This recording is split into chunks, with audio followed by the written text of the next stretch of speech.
নবীদের বৈশিষ্ট্য হচ্ছে নবীরা যেখানে মারা যায় ওখানেই কবর দিতে হয়। জানেন এটা? বিষ্ণু ইসলাম মারা গিয়েছিলেন আম্মাজান আয়েশা রাদিয়াল্লাহু তাআলার ঘরে, বলে ওখানেই বিষ্ণু ইসলামের কবর রয়েছে, ওখানেই কবর।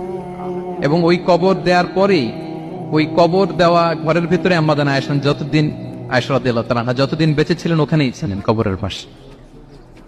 এরপরে বাবা মারা গেলেন আবু বকর, বিষ্ণু ইসলামের পাশে কবর দেয়া হলো, বাবা আর স্বামীর পাশেই থাকলেন। এরপর ওমরে ফারুক মারা গেলেন, ওনারও কবর দেয়া হলো।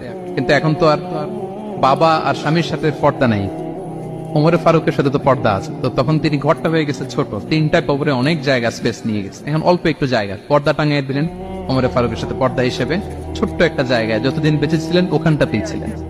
ওমরে ফারুক যখন আমিরুল মুমিনিন খলিফা তখন ছেলে আব্দুল্লাহকে পাঠিয়েছিলেন যে যাও একটা অনুমতি আগে থেকে নিয়ে রাখো আম্মাজান আয়েশার কাছ থেকে, যেহেতু ঘরটা ওনাকে